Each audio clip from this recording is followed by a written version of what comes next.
Alhamdulillah wassalatu wassalamu ala Rasulillah wa ala alihi wa ashabihi wa man wala. Bapak-bapak, ibu-ibu, saudara-saudara sekalian, Assalamualaikum warahmatullahi wabarakatuh. Malam ini kita ingin melanjutkan bahasan kita tentang malaikat. Banyak fungsi malaikat. Banyak sekali fungsi malaikat. Secara umum, ulama-ulama berdasar keterangan ayat-ayat dan hadis-hadis, itu ada menjelaskan beberapa hal dari malaikat. Yang pertama, malaikat itu bisa mengambil bentuk manusia. Jadi malaikat, tapi dia datang dalam bentuk manusia. Dalam hubungan antara Nabi dengan Allah, yang perantaranya adalah malaikat, itu terkadang Nabi yang ditingkatkan dimensinya sehingga sejajar dengan malaikat, bisa jadi juga malaikat yang diturunkan sehingga sejajar dengan manusia. Karena dia baru bisa hubungan kalau sejajar. Kalau sejajar itu dia datang dalam bentuk manusia. Kalau tidak sejajar itu, Nabi berada dalam suatu situasi yang tidak bisa dibayangkan. Itu biasa Nabi menerima wahyu Al-Quran itu kalau berat, kita hanya lihat, kata sahabat-sahabat, kita hanya lihat beliau berkeringat, bercucuran keringatnya di musim dingin, merasa berat ini karena diangkat derajatnya ke tingkat malaikat. Tapi kalau dia yang turun itu enak-enak saja itu. Salah satu, kita lihat yang datang dalam bentuk manusia, ini hadis yang berkaitan dengan rukun iman. Sayyidina Umar yang menjelaskan. Datang satu orang berpakaian sangat putih, bersih, rambut rapi, datang langsung memegang kedua lutut Rasul, lalu bertanya, apa itu Islam? Dijawab, al-Islam, anta syahada an la ilaha illallah, itu rukun Islam. Begitu ini, dia bilang, kamu benar. Loh, kata Sayyidina Umar, kita heran, ini orang bertanya, kok dia juga yang membenarkan. Ini orang pakaiannya bersih, tidak ada tanda-tanda sebagai orang yang datang dari luar kota, tapi tidak juga satu orang di antara kita yang mengenal dia. Apa itu iman? Dijelaskanlah ini rukun iman yang keenam. Apa itu ihsan? Dijelaskanlah apa ihsan. Kapan kiamat? Dikatakan yang ditanya tidak lebih tahu dari yang bertanya. Mal mas'ulu anha bi'alama minas sa'il. Setelah itu dia pergi, tiba-tiba menghilang. Nabi berkata, kamu tahu siapa tadi yang datang? Tidak, itu tadi Jibril datang mengajar kamu agama kamu. Jibril datang dalam bentuk manusia, orang bisa lihat. Itu juga nanti Maryam waktu mau melahirkan. Ya, tamatsalaha basyaran sawiyya. Berbentuk manusia yang utuh yang ini.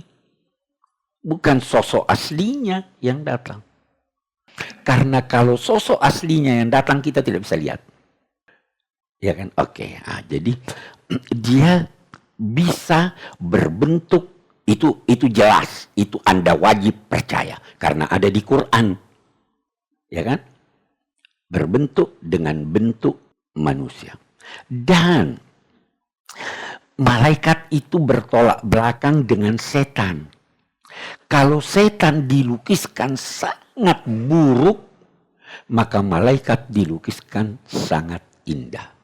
Itu sebabnya Nabi Yusuf waktu dilihat oleh orang-orang, ma hadza bashar in hadza illa malakun karim. Ini bukan manusia ini terlalu gagah, ini hanya malaikat. Di tempat lain dikatakan zumirratin fastawa wa huwa bil ufuqil a'la. Salah satu arti mirrah itu gagah sekali. Tuh, malaikat. Jadi sekarang ini kalau ada orang gagah Anda lihat, siapa tahu itu malaikat. Oke. Oh iya, di zaman Nabi itu ada sahabat Nabi namanya Dihyal Kalbi. Itu orang gagah sekali. Kata Nabi, seringkali kamu lihat, kamu kira dia Dihya, padahal itu malaikat yang datang. Karena itu orang gagah. Oke. Al-Quran juga menyatakan bahwa malaikat tidak berjenis kelamin. Kalau jin, itu ada laki-laki, ada perempuan. Itu kalau kita dianjurkan membaca, mau masuk kamar mandi, apa sih yang dibaca? Allahumma inni a'udzubika minal khubusi wal khaba'ith. Al-khubus itu jin laki, al-khaba'ith itu jin perempuan. Jadi kalau cuma baca sampai minal khubus, itu bisa diganggu oleh yang perempuan jin. Oke. Itu tidak berjenis kelamin.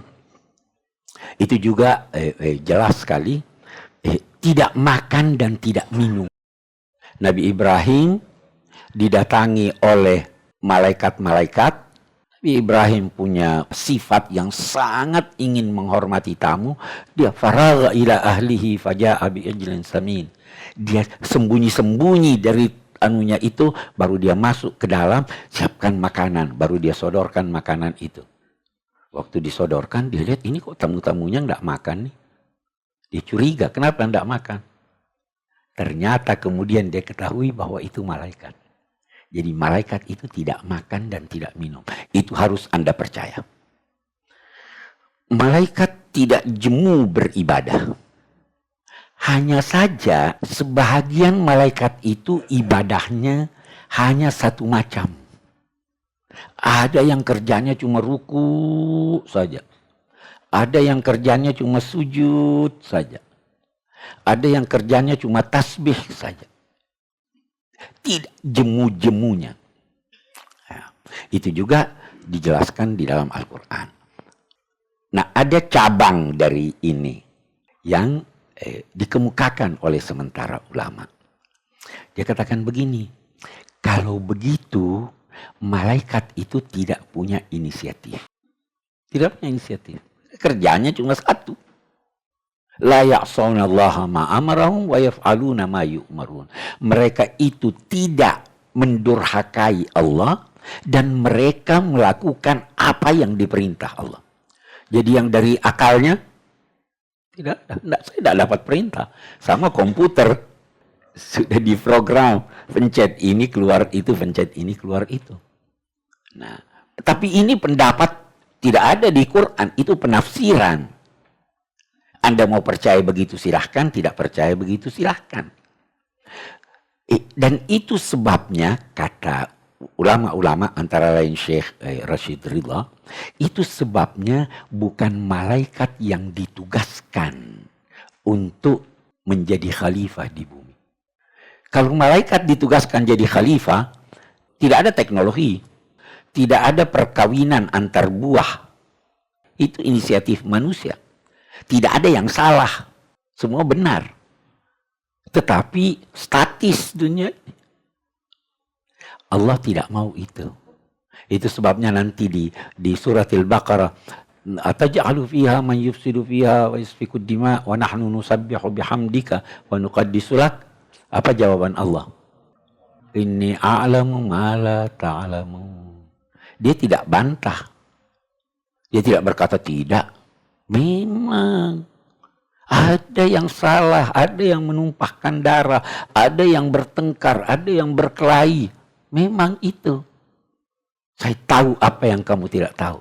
Bahwa mereka bertengkar, mereka berkelahi, mereka menumpahkan darah. Selama mereka itu melakukan kegiatannya dengan maksud yang baik, walaupun salah ditoleransi. Karena manusia. Itu bedanya. Oke. Apalagi yang kita temukan di dalam Al-Quran. Mampu berbentuk, tidak berjenis kelamin, tidak makan, tidak jemu beribadah, tidak berdosa, gagah. Itu hal-hal yang ditemukan di dalam Al-Quran yang wajib kita percaya. Nah, sekarang kita lihat. Berapa banyak malaikat itu? Wa ma ya'lamu junuda rabbika illahu. Tidak ada yang mengetahui tentara Allah kecuali Dia. Yang pasti Dia lebih banyak dari seluruh jumlah manusia.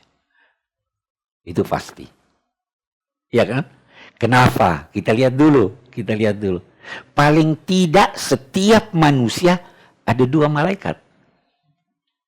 Dan begitu manusia itu mati, malaikatnya, ini terserah mau percaya atau tidak, malaikatnya berada di kuburan orang yang meninggal itu dan mendoakan dia. Ini Raqib dan Atid. Kita nanti kembali bicara soal Raqib dan Atid yang populer itu. Ya. Jadi jumlahnya banyak. Bisa digambarkan begini. Wa yahmilu arsya rabbika fawqahum yawma idzin samaniyah.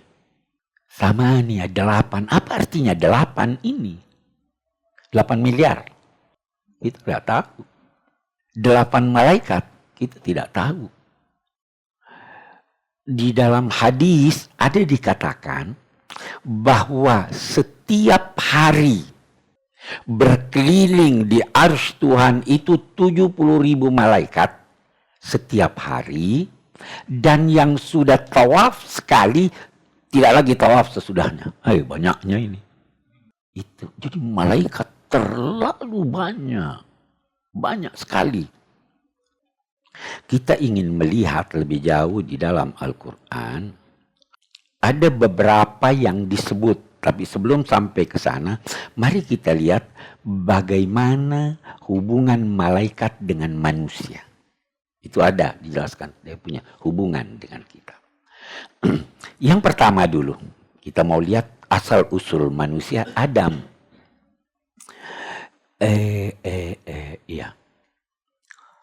Sebelum Adam diciptakan, Allah berfirman pada malaikat, Inni ja'ilun fil ardi khalifah. Saya akan menciptakan di bumi ini khalifah. Fa idza sawaituhu wa nafakhtu fihi min ruhi faqa'u lahu sajidin.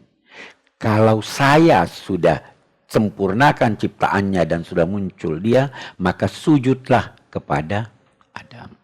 Satu dulu, banyak hal bisa diuraikan di sini. Yang satu dulu, pertanyaan. Apa semua malaikat yang jumlahnya sedemikian banyak itu disuruh Allah sujud kepada Adam atau tidak? Wa idz qala rabbuka lil malaika. Ulama beda pendapat. Saya cenderung berkata tidak semuanya. Malaikat yang disuruh sujud itu adalah malaikat yang mempunyai hubungan dengan manusia. Apa alasannya? Kita lihat. Waktu iblis tidak mau sujud, Allah berfirman kepadanya, "Ma mana'aka an tasjuda lima khalaqtu biyadi? Astakbarta am kunta minal alin?" Kenapa kamu tidak mau sujud kepada makhluk yang saya ciptakan dengan kuasaku, dengan kekuasaanku, dengan tanganku?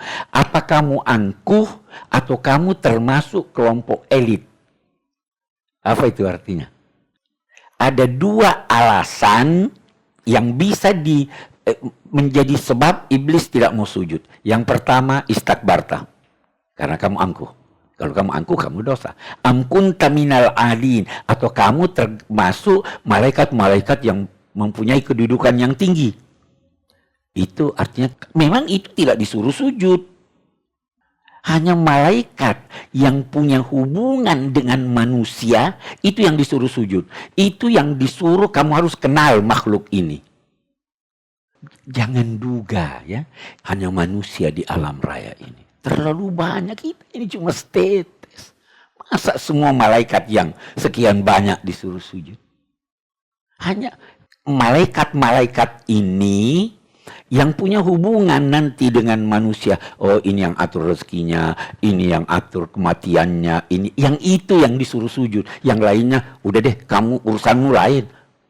Mungkin ada makhluk lain yang dia urus, kita tidak tahu. Jadi yang punya hubungan dengan manusia.